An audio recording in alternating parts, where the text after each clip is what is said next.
जब कानून के रखवाले ही सवालों के घेरे में हो, तब न्याय की उम्मीद भला किससे की जाए। छत्तीसगढ़ पुलिस के एक सीनियर आईपीएस अधिकारी हैं रतनलाल डांगी। उन पर आरोप लगा है यौन उत्पीड़न का। आरोप लगाने वाली कोई बाहरी नहीं है, पुलिस विभाग में पदस्थ एक सब इंस्पेक्टर की पत्नी है। उसने कहा है कि पिछले 7 साल से उसका यौन शोषण हो रहा है। सवाल उठता है कि 7 साल तक ही चुप्पी क्यों थी भाई? अगर 7 साल से यौन शोषण हो रहा था तो शिकायत अब क्यों?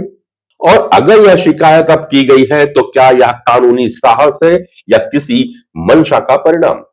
महिला का आरोप है सुबह 5 बजे से रात 10 बजे तक वीडियो कॉल पर रहने का दबाव बनाया जाता था, बंगले पे बुलाया जाता था, न आने पे तबादले की धमकी दी जाती थी।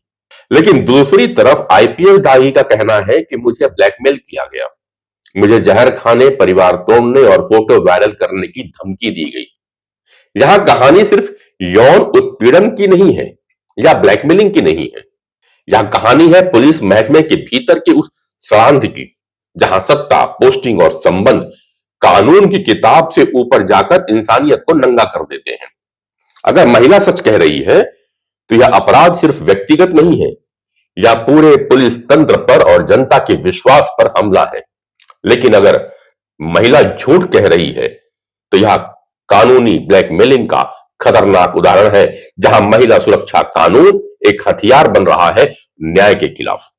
अब सोचिए, अगर 7 साल तक रिश्ता चल रहा, तबादले होते रहे, पद और पोस्टिंग मलाईदार थानों पे होती रही, उसके एसआई पति की पोस्टिंग बार बार ऐसी जगहों पे क्यों हो रही थी? क्या यह सिर्फ प्रभाव था या प्रलोभन भी? वैसे अब तक आईपीएस रतनलाल डांगी का कैरियर तो बेदाग ही रहा है। 2003 बैच के अधिकारी डांगी बीजापुर, कोरबा, सरगुजा, बिलासपुर, दुर्ग जैसे बड़े जिलों पर पोस्टिंग हुई है। हर जगह उनकी पहचान कड़ाई और अनुशासन की रही है। अब वही डांगी जनता के नजर में कटघरे में खड़े हो गए हैं। अगर डांगी दोषी है तो यह मामला सिर्फ उनका नहीं, पूरे पुलिस वर्दी का कलंक है। लेकिन अगर डांगी फंसाए गए हैं तो यह उस आवाज का दुरुपयोग है जो कभी समानता और सुरक्षा के लिए उठाई जाती रही है। अब जांच आनंद छाबड़ा के हाथ में है। उम्मीद की जाती है कि जांच फाइलों की औपचारिकता नहीं बल्कि सच्चाई की खोज बनेगी, क्योंकि इस केस का फैसला सिर्फ एक आदमी का नहीं होगा। यह तय करेगा कि जनता पुलिस पर भरोसा रखे या नहीं। सवाल सिर्फ इतना है, जब सिस्टम के भीतर ही सत्य और असत्य की लड़ाई छिड़ जाए तो जनता किस भरोसे पे जाए?